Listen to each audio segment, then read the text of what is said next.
I don't want anyone listening to be discouraged by, oh, it sounds so easy and they're doing such a good job. Like, it's messier than, one can describe on a quick podcast, and it's really hard. So cut yourself some slack. Every person is so different in the way that they want to be managed.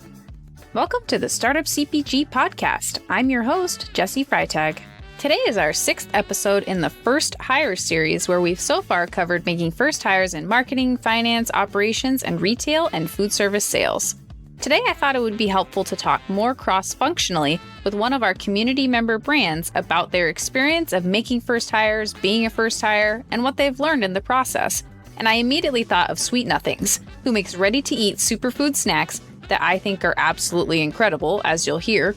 We'll talk with both Jake Kneller, the CEO and co-founder of Sweet Nothings, and Lucy King, their VP of Marketing. I met Jake and Lucy in 2021 via Slack and have continued to see them post jobs, questions, and responses all in the Startup CPG Slack channel, so it's great to catch up and hear what they've learned about hiring in the past few years. Listen in as Jake and Lucy share about Sweet Nothing's hiring trajectory so far, including their very first hire and how the team has grown to now over 10 people, Lucy's experience of being the first marketing hire and now making additional marketing hires for her own team, how Jake thinks about leadership and hiring and his helpful goal-setting tips, both Lucy and Jake's ideas on setting up a new hire for success from an onboarding and interviewing standpoint, how you can't always hire the perfect person and the importance of setting realistic expectations when hiring, ways Sweet Nothing is intentional about building a great all-remote culture, and more. Hi, Jake. Hi, Lucy. How are you both today? I'm so glad to have you here. Hey, Jesse. Hi. Great to be here. Thanks again for having us on. Yeah, thanks for having us. Amazing. Yeah, I am a huge Sweet Nothings fan. I've been following you in the Startup CPG Slack for a long time. I was telling Lucy before we started recording that I've been having a spoonable smoothie for lunch, and that's probably my lunch like 3 times a week. Like, I'm a legit hardcore Sweet Nothings fan. Like, it's part of the grocery run every week at Fred Meyer. So it's so fun to get to like have an interview with you after we've met at trade shows and talked and everything. It's just fun to actually get to record an episode together. Thank you so much. And it made my day when you sent over the beautiful shelf picture the other day too. So thank you for the support on many, many fronts. Yeah, of course. I love doing a quick little merch check and leaving the shelf better than I found it. So it's so fun. Well, can you, I would love if you could start us off by each telling us a little bit about yourself, and then a little bit, just describe for us Sweet Nothings. What are the products, and what are the different product lines you have available right now? Great. Yeah, I'll kick off, Lucy, and then I'll pass it over to you. So I'm Jake. I'm the CEO and co-founder of Sweet Nothings. I started the business with my co-founder, Beth, back in 2019. We made our first sale just a few months prior to the pandemic, and have adapted along with, everyone else in the community and in the industry. Sweet Nothings makes 3 different product lines, all of which are focused on creating really healthy, delicious, innovative snacks. So we have 2 product lines in the frozen aisle, our spoonable smoothie cups, which it sounds like, Jesse, you might be the top customer for. We blend fruits, nuts, and seeds into single serve, ready to eat, basically mini smoothie bowls. We also have our squeezable smoothies, which is a kids focused line where we blend organic fruits and veggies into frozen, almost Go-Gurt-like tubes. Both those products merchandise in frozen fruit. And then we have our nut butter bites, which is our shelf stable item. It's a peanut butter filled date bite. And across the portfolio, everything's organic, plant-based, no added sugar. Started about 4 years ago. Have been fortunate and grateful to experience some really fun growth over that time and bring wonderful people on the team, including Lucy. And I'll let you take it from there, Lucy. Cool. Thanks. Lucy King. I'm the VP of Marketing at Sweet Nothings. And I joined the team just about 2 years ago now, which is crazy when you're on a rocket ship of growth, how fast time goes. So I always like to reflect back on these 2 years and think that when I joined the team, there were 6 flavors of smoothie cups, and now we have 3 different product lines. So it is an absolute blast. We have an amazing, amazing team. And we're just getting started in terms of growth and growing our team and whatnot. So excited to chat with you a little bit more today. Amazing. Yeah. And I got to try the kids line at Expo East, which was incredible. And I mean it when I say it, when I'm at a trade show and I'm like, you can choose from thousands of products. Like, you're like, what do I actually want to eat? And you're like, I'm going to stop by the Sweet Nothings booth and see if they'll give me a sample, because like, that's what I actually am craving in a sea of all these foods. Like, that's like my go-to. So I'm excited you're going to be at Expo West, because I'm like, oh, good. I can get my smoothie fix still, and try all the delightful new things. But also definitely a big fan. And it was so fun to get to try the kids line. Yeah, it was great to finally meet in person too. I know we've, chatted on Slack and on the phone and via email a million times, and you've been so helpful as we have been building, but to finally put a face to the name, or a 3D face to the name, was really nice. Yes, so true. And how would you describe like the stage you're at right now? You mentioned some growth, which is amazing, but like how many stores are you in? What are kind of some of the major retailers? And how many employees total are you at now? Yeah, so our different lines have launched in different stores, but across the portfolio, we sell in Whole Foods and Sprouts, and a lot of regional natural groups, including Natural Grocers and the Fresh Market and Erewhon and Gelson's and all those great SoCal regional retailers. On the e-com side, we have great partnerships and growing partnerships with Fresh Direct and Thrive Market, Amazon Fresh, Good Eggs, GoPuff, along with some others. And then outside of that, have been fortunate to start to build some relationships in 2022, which are strengthening and growing this coming year with Costco, with Target, with Kroger, to name a few. So have been able to build across those different channels,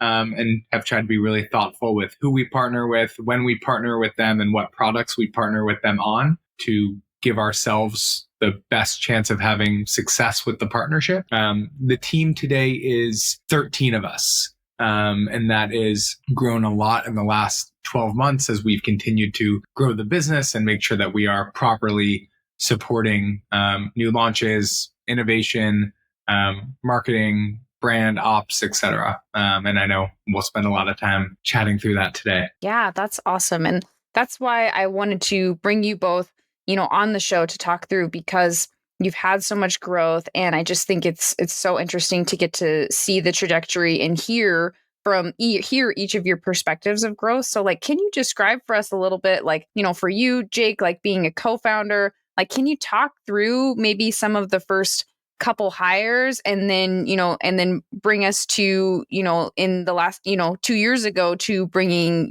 Lucy on board? Yeah, absolutely. And I think so much of it too, and I'll share my personal story with the caveat of, I think it's so much of the right strategy here is dependent on the skill set, experience, and personality of the founders. Because ultimately, as a founder in the early days, you're doing everything. Beth and I were making all the product and, stickering all the cups and selling and shipping and marketing and, going to the warehouses and everything, just like, a lot of brands in their early stages, a little bit of everything. And so as we were growing to the size of saying, okay, it's time that we got some help because we are now the bottlenecks. We are now the sort of hindrance to growth. What sort of roles should we bring in? It very much came down to a reflection and exercise of what are we great at? What brings us energy, and what do we want to keep doing versus what are things that there are going to be people who are better experienced and more qualified for this role than we are. So I think that's just an important aspect of this all to think about, is that there's no, in my mind, playbook that works universally. It very much is founder dependent, product dependent, channel dependent, and all that. On the Sweet Nothing side of things, early on, the area that we thought that we needed the most help was really just getting a better understanding of how to best launch retail and support retail. Neither Beth nor I came from a CPG background. We knew we had a great product. We knew we had figured out how to make it in a way that was going to work long term, operationally, financially, et cetera. But how we actually both got it into stores and then supported it in stores was something that we knew less about. So one of our very first hires was a guy named Gavin Myers, who is still with the team. And in the early days, he really did a little bit of everything. He had come from Halo Top, so he understood frozen, which was important to us because frozen was a new world for us. He had spent a lot of time on both shopper marketing and innovation while at Halo Top, so he really understood, enough to be dangerous, even if he wasn't a long-term domain expert on category reviews and different approaches to supporting products on shelf and all that stuff. And it was just, he was and continues to be a wealth of knowledge. And also we knew from spending a lot of time with him prior to hiring him that he had the attitude that we look for in everyone of no job too small. There was no ego. He was willing to roll up his sleeves and do a little bit of everything from the very beginning. So Gavin started with us. He was with us for a while. He left for a year to go get his master's, and then after his master's, he came back about a year ago in January of 2022. So it's been a really fun continued progression with him too. Nice. That's awesome. It's nice it's always really cool to hear when you have people come back or stay that are an early hire, because it's just a testament to what you're doing and, that it's a team that people want to be on. So that's really cool. Thanks. And so for Lucy, like, when did you join the team? Were you the first marketing hire? Like, tell us a little bit about that. So I joined the team about 2 years ago, and a lot of that was at the time that we were really starting to expand our retail footprint. And so, obviously, with the expansion of retail becomes a lot more shopper. We were wanting to really expand our brand awareness. There were a lot of different tactics that we really needed to invest in. And I have been very fortunate with my progression in the CPG world, starting at General Mills and then Tyson and then RX Bar. And so I've gotten the opportunity to work on really large legacy brands with absolutely enormous budgets. And then, RX Bar, that was incredibly high growth, a big innovator in the category, and learned so much there. And really wanted to see, what was it like to join a company where it was just really starting out and get to really help shape, like, what is the marketing strategy? What is our go-to-market strategy in retail? And what do we support with our marketing budget? And take a lot of the learnings that I had. So yeah, it was a really fantastic time to enter the company because we were solely focused on our smoothie cups at that point. But I also got to be a part of all of the conversations as we continued to expand into new categories and into new product lines. So entered at a time where we were really kind of taking a look at what agency partners did we need, where did we want to invest, whether it came from PR to social to shopper, and really just kind of help shape that strategy with Jake and the team. Right. Yeah. And you perfectly answered my next question, which was going to be, I took a look at your work history, and you've got some serious CPG background. So I was wondering what drew you to the team. So that's really cool and so interesting. So, like, how many people were there when you started, Lucy? Like, how many people were on the team? Jake, I guess that'd be a question for you. Did we have 7, 8 maybe at that point? I think that's right. Megan had started to lead our sales efforts a few months prior, and we had Gavin and Davide was here. I think 6 or 7 is probably the right number. Yeah. Okay. Perfect. Yeah. So lots of growth since then. And I guess, Jake, for you, like, as you've hired first people, have you, early people on the team, what has your strategy been as far as, like, do you, are you like, we need people with CPG experience, or, I'm looking for someone, like you mentioned, that, like, can do, no job is too small attitude. Like, what have you thought through? Is there anything you wish you thought through differently with making early hires on the team? Yeah, I think the CPG experience piece is really important, but exactly what that looks like and where that happened is less important than maybe the weight I would give early on, where, we are fortunate even with our team today to have folks come from really impressive brands that we admire. But I've found that, the brands someone worked out are not indicative of their work quality, which is sort of funny because starting Sweet Nothings and hearing from other brands of, oh, we have this person who came from X and this person who came from Y. I'm like, that in itself to me felt like a winning strategy. I think what I've learned is it's awesome to hire people with great CPG experience who can pull from those experiences and bring that perspective. But what's more important is understanding and really in the interview process, getting a really good sense for what this individual contributed.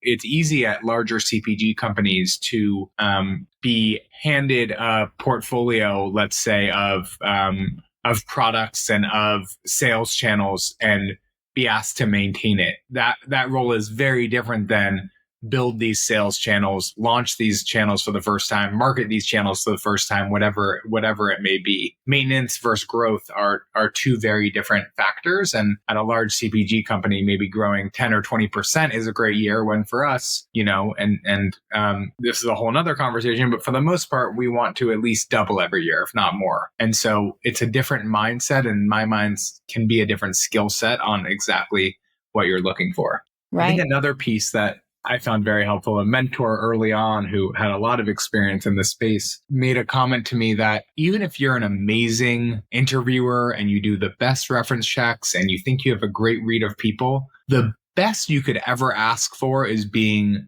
right, 70% of the time on new hires. Like world-class recruiters, HR leaders, etc., can maybe be right 70% of the time. So it's okay to acknowledge when that fit isn't right. And it's not necessarily, indicative of your company being bad or that individual being bad. It's just indicative of there not being a complementary fit. And I think that felt really good to hear, where there wasn't this pressure to say, hey, every single hire needs to work out perfectly and you need to nail every single hire from the get-go. Of course, nobody likes there to be a lot of turnover. It's not great for culture. You don't want someone to quit their job and then have their new role not work out. So you need to treat it all with a lot of patience and respect and make sure that there's a good transition plan if it doesn't work out. But his point was really, it's delusional to think every hire you make is going to be the right hire. And I felt that was really empowering to be really honest with myself about where the team was at, what changes maybe we needed to make to bring ourselves to the next level, and where I made mistakes as a leader that I didn't want to make in the future with additional hires. And so I mentioned that just because I do feel like there's this sort of stigma or pressure to get every hire right, but that is impossible. And being really honest and evaluating what's working and what's not working is, I think, a really important aspect that separates companies from being good to being great. Yeah. Oh, that's such a great note. And I'm really glad you brought it up, because I've been in that, making hiring decisions, and you're like, it can go in a couple different ways, but you just want to take the pressure off yourself of, maybe you just talk to someone, you're like, this person is perfect, but I've got 5 other people that also really look great. And I'm like, but things move so fast. And I've made the mistake of being like, of waiting too long and being like, well, I got to do all my due diligence, whatever. And then, later I learned, like, oh, just if you find someone that's awesome, just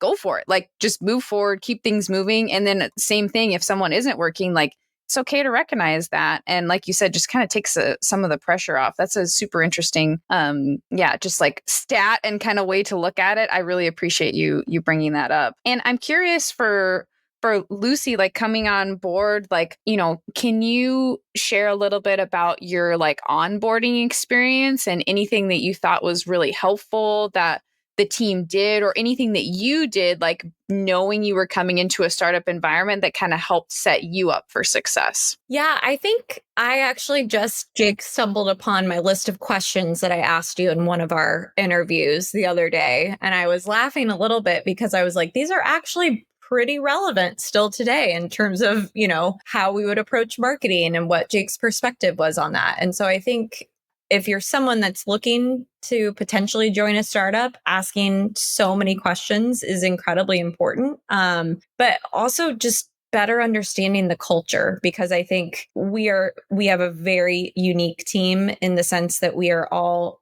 incredibly different, but we jive so well together. And our head of sales and I always laugh that we've never had a counterpart between marketing and sales. There can be some tension at times, typically, but there's just not at Sweet Nothings. And we have such a great working relationship. And I think so much of that was because throughout the interviewing process, I was really exposed to so many of the members of the team. I think I actually talked to almost every single member of the team, except maybe just one or two as we were going through the process, which really helped me understand the different perspectives that everyone had, the different but the same responses that people had about how great the culture was, what work-life balance looks like how we think about things, how Jake thought about the trajectory of the company. All of those were questions that I asked, and questions that came back with really great answers and set me up for a great success to just get off to the races really quickly. And I think having had some background knowledge about how marketing works in the retail space, and knowing Kroger, some of these things that are incredibly important as you're starting in a new company in CPG was really helpful, because we go really fast, we make decisions really quickly and move forward. And that really was my onboarding, was learning with the people that I was working with day to day, and just really getting into the business really quickly. Right. Yeah. That's very helpful to hear how you kind of started to dig in. And I believe now that you've hired more members of the marketing team, can each of you talk a little bit about that, of versus of kind of growing a department and what that looked like, maybe Jake, for you from a strategy, what were you thinking about? And then for you, Lucy, being, coming on and initially digging in, but now you're working on hiring someone that's going to work with you. What did that look like? Yeah. And maybe first I'll just add on to what Lucy was saying, is I think as you're evaluating potential hires, really trying to get at the crux of what startup life looks like is really important. I try to be overly transparent and blunt about life in a startup, because the stuff that the external world sees that looks sexy is 5 or 10% of the job. A lot of it is doing stuff that Lucy had a team under her that would do it in past roles, or Megan on the sales time would have a team of people she managed who would do XYZ that we asked her to do at Sweet Nothing. So really helping people prepare for what life in a startup looks like, I think, is really important. And when you filter in that way, then onboarding becomes a lot easier, because it's someone like Lucy who we'd have 2-hour-long one-on-ones a week in the early days to get her up to speed. And she would ask a million questions. And that's exactly what you need to do at that stage to really onboard and understand how processes work and how we think about this. And she would challenge me on things in a way that I loved, to really hone in on, okay, what is our strategy? Why is that our strategy? How do we measure success? And so much of that is a product of bringing the right person into the room. If it feels like you're pulling teeth to onboard someone and teach them your ways and teach them how you think about decision making and processes, it needs to be a lot more of a push than a pull. Yeah. On the marketing front, Lucy, I don't know if you want to go first, and then I'm happy to jump in.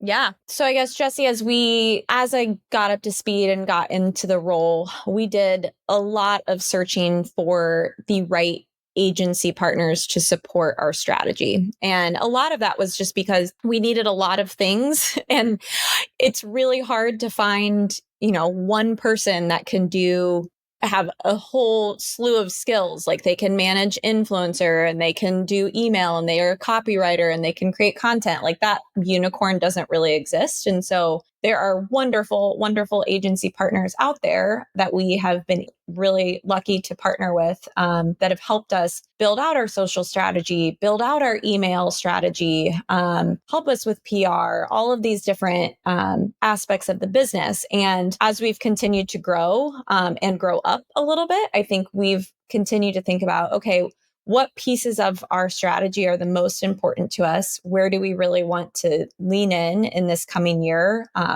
What are our big focuses, and how could someone coming internally into our team really help us to hone in on that and really be a subject matter expert? And so just in the last 2 months, we just hired a marketing manager onto our team that her real focus is going to be on experiential, how do we show up at events? How do we show up at demos in store? And the influencer side, she comes with a huge background and knowledge of how to work with influencers. What's the most important thing? Like, how do you get the most bang for your buck in supporting all of your social strategies with influencer work and social. So, that was a priority for us to figure that out as we continue to really hone in on how do we continue to grow our brand awareness and drive people into retail. So that was kind of a really important part to the role. And then right now we're in the process of hiring a graphic designer. And a lot of that has just been because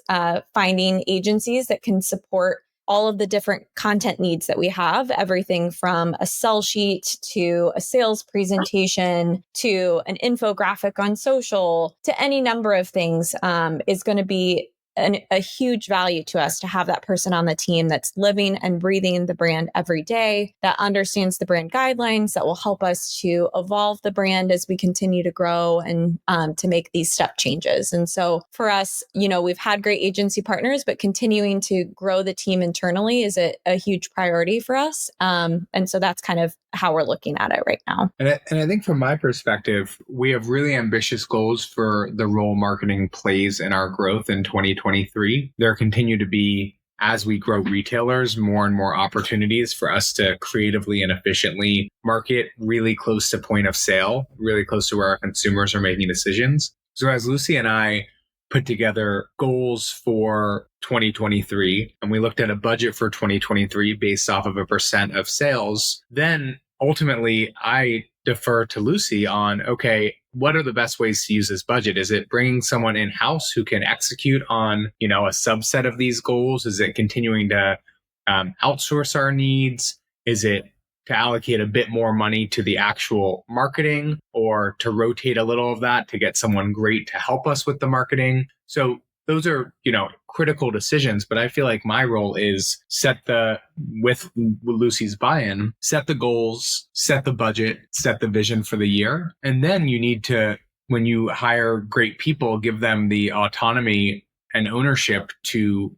figure out what they think is the best path forward to accomplish those goals. I'm not in marketing day to day. I couldn't do Lucy's job. I don't have the experience that Lucy has. So just because I'm the CEO, in my mind, doesn't mean that I should be deciding whether she hires someone in-house versus outsources, how exactly she uses the money. We set clear goals that we track closely together and priorities that we track closely together, and having that trusting relationship for her to execute the ways that she thinks is best to achieve those goals is the only way to scale a company, in my opinion. Because if a CEO has to be super prescriptive and involved in every decision across the board, there's just not enough hours in the day to do anything but that. And so my job, I think, is to connect the dots across the different verticals within the organization and lend my trust and support to individuals like Lucy to make the decisions that are best for what we need to accomplish within her realm. Yeah, that's very helpful to hear both of your perspectives.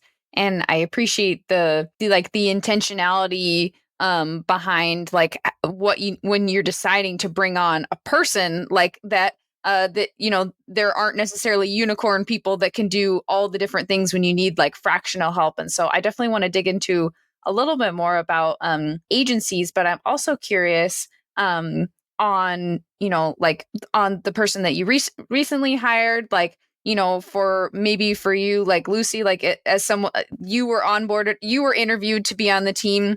When you're interviewing, was there things that you were like, oh, I loved this? We mentioned that your onboarding experience was pretty positive. Were there things you're like, oh, when I interview people, I want to make sure to include, or express these parts of the Sweet Nothings culture? Like, what did it look like for you to then be, doing the hiring? I'm curious about your process. Yeah, I think for me, it was I will echo a lot of what Jake said. I think I really wanted to emphasize the fact that we are still in this startup mentality and no job is too small. I think every single day we're all doing things that maybe are not necessarily our favorite things to do, but we know that we're doing them for the sake of the business and to grow them. And finding someone that has this can-do mentality where there's nothing that they're too big to accomplish was really important. And so that was really a huge part of the interview process for me, was finding that person, finding the right skill set of what we were looking for, and then also just making sure that,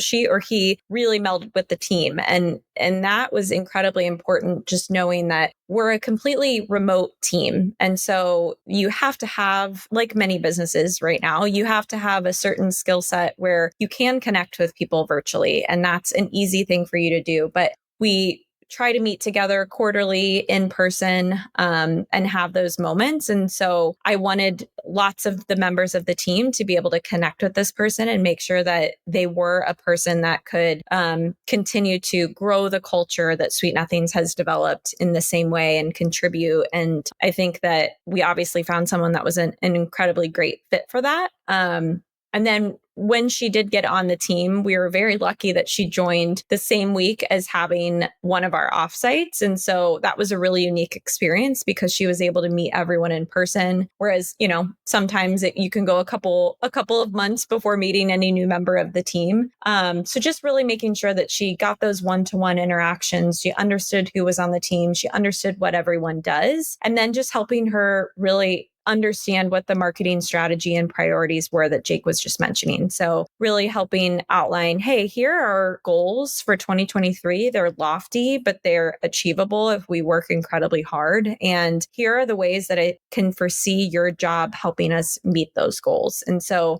I think by providing that sort of vision and helping her see like how her day-to-day tasks are really going to help ladder up to those goals and really just help grow the company just from the seat that she's in right now, was kind of how I went about the onboarding process. And then layering in, here are the reasons that you were hired. And I would love for you to help me figure out what that looks like to execute this strategy. And so she has really hit the ground running. And I think so much of that is just Jake's really impressive goal setting mentality. Has been really cool to see how it kind of trickles down to each of the different functions. And so making sure that marketing is all on the same page for what we're trying to achieve has been really important and crucial on the onboarding side. Yeah, that's great. And on that note, you shared some. Jake, can you expand a little bit on your goal setting process? Because it sounds like it's a very intentional process. And I'm curious if there's anything you can share. Yeah, and I think it's something has evolved and will continue to evolve over time. Like for 2022, when we went through goal setting with each individual, we put together a lot of goals for the year.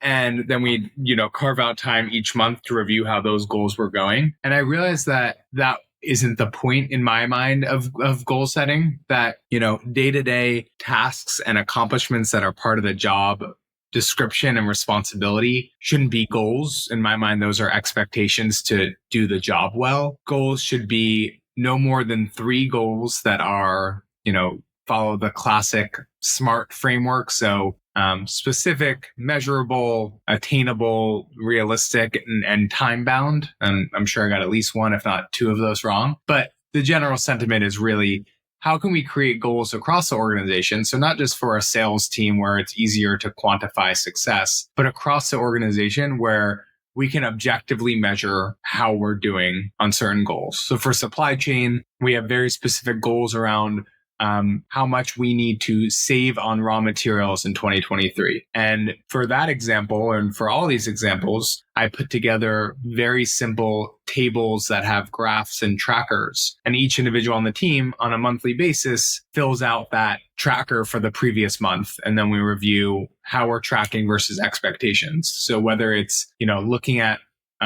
what ingredients we've negotiated and the money we're saving on those, or how we are decreasing our freight rates through giving our freight providers more time and experimenting with new freight, or the ROAS on some of these new digital marketing campaigns, whether it be Instacart or GoPuff or Fresh Direct or Whole Foods, just finding ways to quantify each of these, setting ambitious but achievable goals for each, and limiting it to no more than 3 per individual. So there aren't, 20 competing tasks. As I always say, okay, we've established these are the goals for 2023. So when there's confusion on what projects to prioritize, refer back to this shared document and prioritize the projects that impact these goals being achieved this year. Wow, I love that. That's so helpful because when you're when you're in a startup environment and it's like you come in for the day and it's like, cool, there are 200 things I need to do and they all should have been done yesterday. And so what do I focus on? And so to have, something really intentional and concrete and also that reduces the management time of if somebody's constantly checking in with what should I do should I do this task versus this task? Like sometimes maybe that oversight's needed, but if you're really clear on your goals up front of these are the priorities that we're going to be, tracking toward as a company, that's extremely helpful. So I love that. Thanks. And it's a work in progress, and it continues to take time to hone.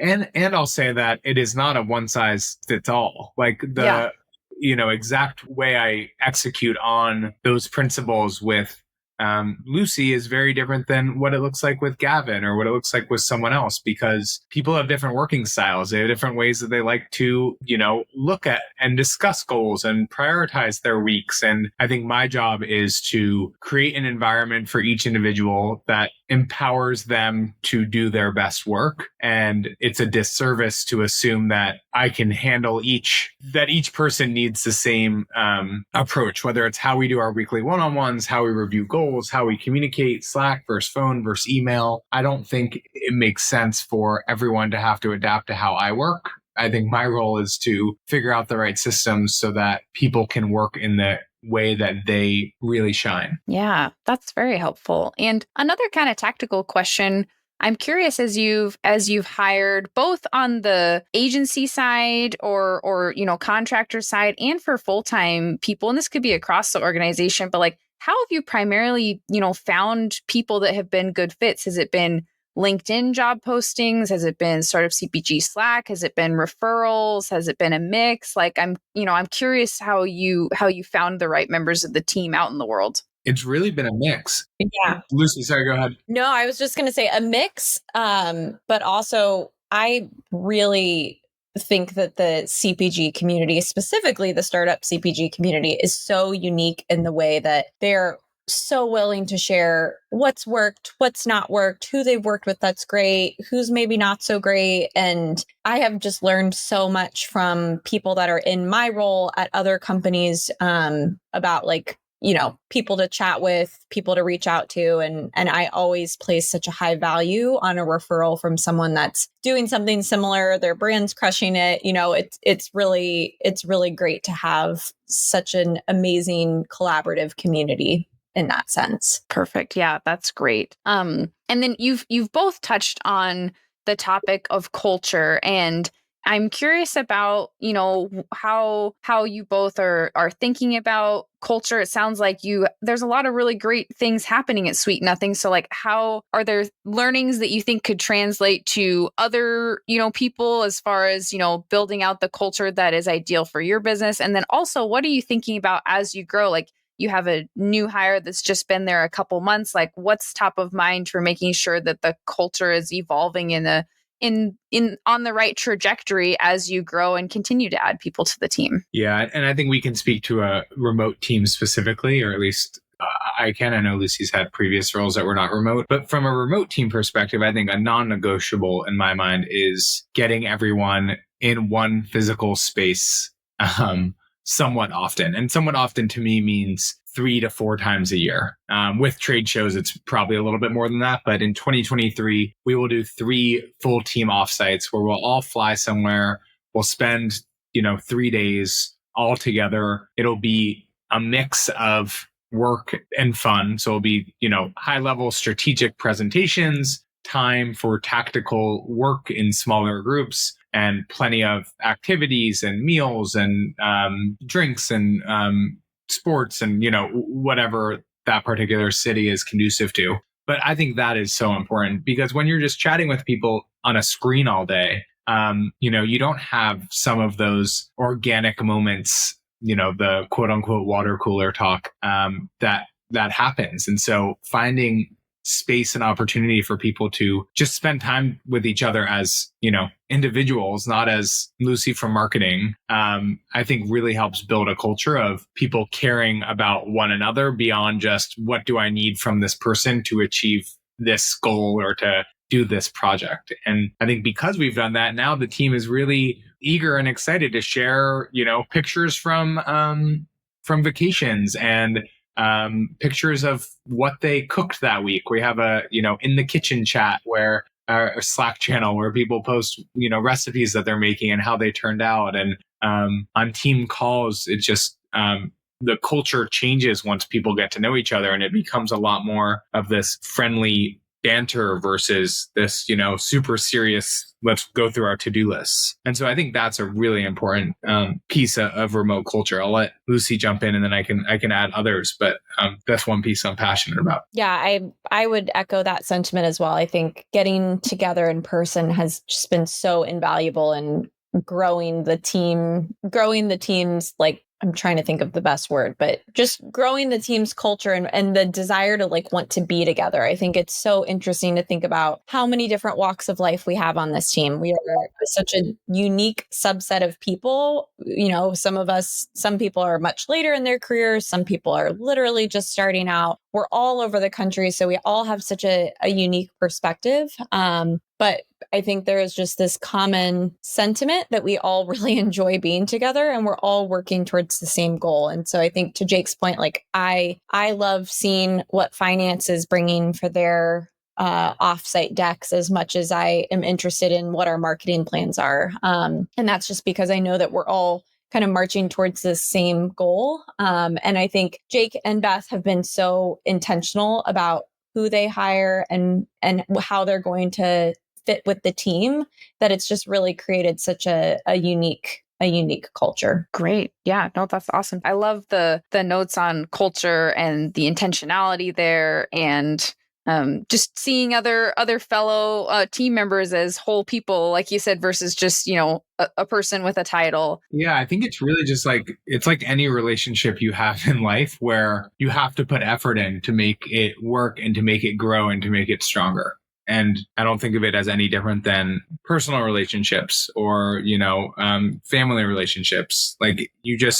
The dynamic is going to be a direct output of how much you care and how much effort you put into growing that relationship. Has there been any reflection that either of you have had to do because it sounds like, Lucy, you have a team now, you've managed teams at other organizations. Jake, you have the big team. I'm curious if there's any intentional reflection, or even that you've been kind of had moments where oh, I really need to upscale in this area to be an effective leader or to be a better leader as part of a growing company. I'm curious how you think about, each growing your own leadership skills. Yeah, I think for me, there's just a lot of humility is needed to be a CEO and founder who hadn't worked in CPG really prior.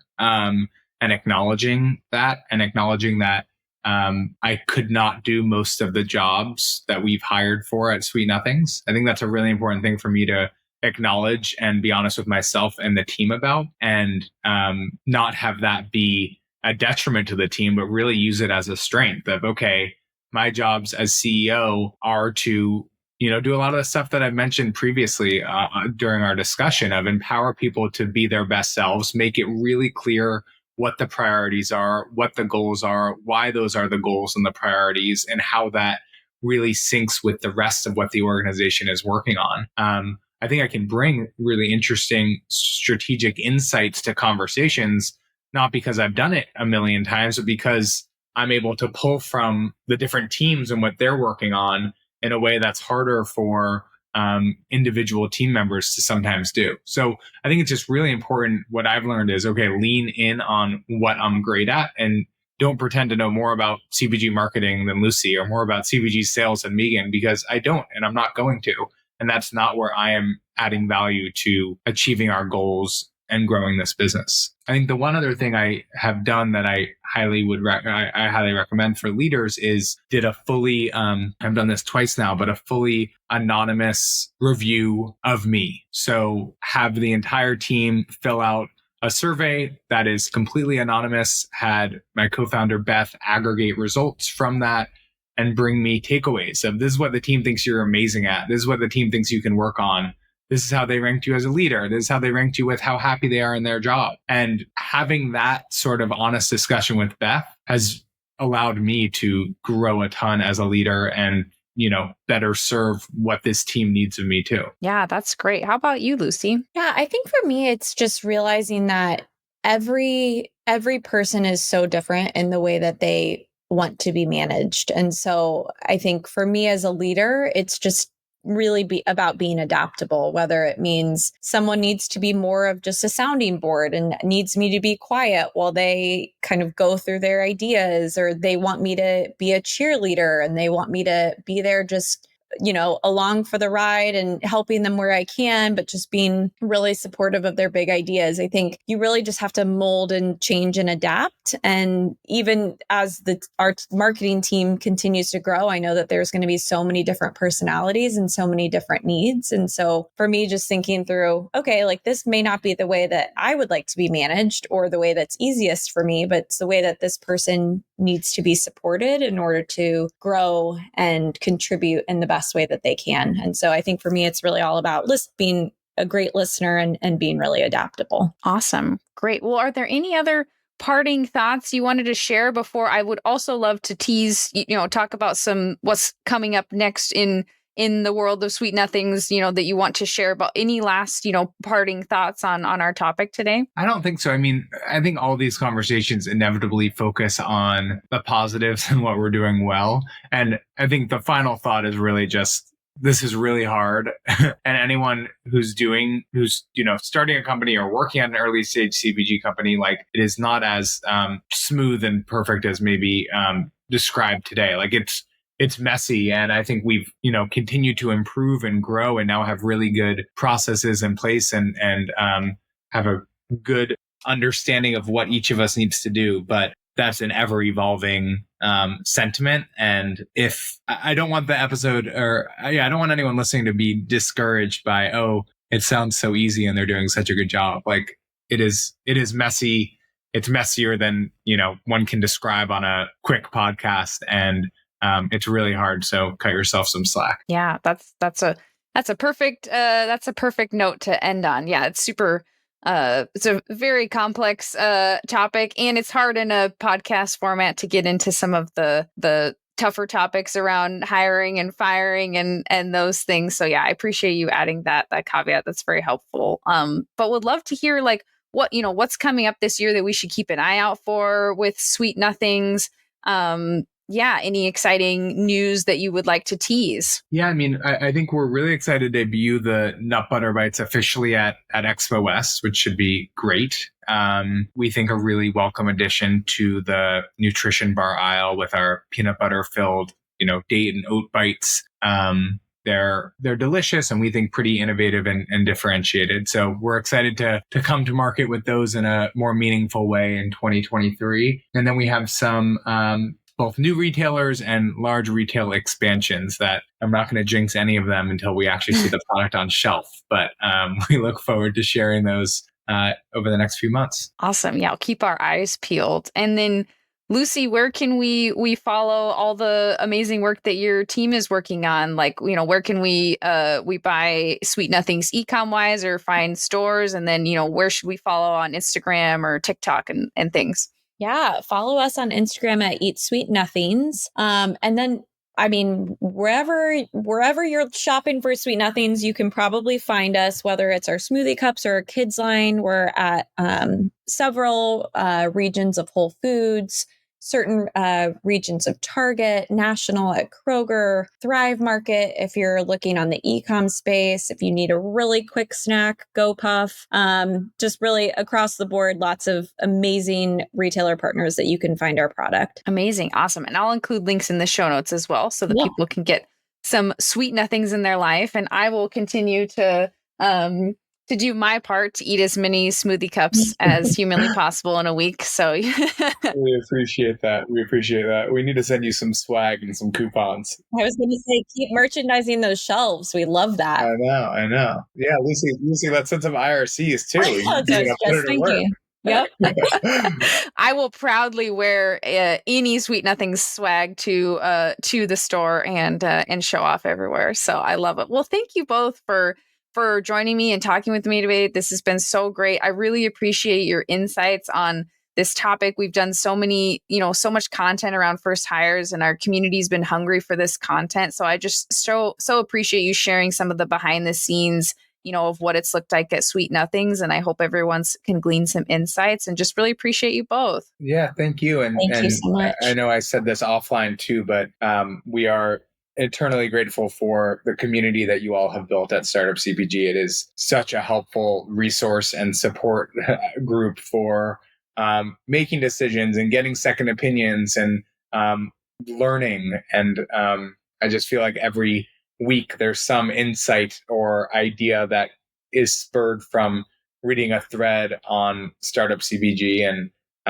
I try to give back in threads where I feel like I can, share insights as much as I can, but you all have done such a phenomenal job, and we're very, very grateful for that. We're so glad that you're in the community, and thank you for the kind words, and can't wait to see you both at Expo West. See you soon. Thanks, awesome. Jesse. Thanks. Thank you for listening in today. I'm so honored you joined me for this conversation, and I love hearing from you all with feedback, suggestions, or if you just want to say hi at podcast@startupcpg.com. Or you can find me on LinkedIn. If you liked this episode, we'd love for you to share it with a friend or colleague, subscribe so you don't miss future episodes, and maybe even leave us a 5-star review on Apple Podcasts. If you aren't yet in our Slack community of founders and experts, we'd love to see you there. You can get the free invite at startupcpg.com and find all our other awesome resources there, like webinars, databases, the blog, the magazine, and virtual and in-person events. And if you found yourself rocking out to our intro and outro music, which I do every single time, make sure to check out the Super Fantastics on Spotify. It's the band of our Startup CPG founder, Daniel Scharf. I'm Jessie Freitag, your host and producer, and on behalf of the whole team at Startup CPG, thank you for being here, and see you next week.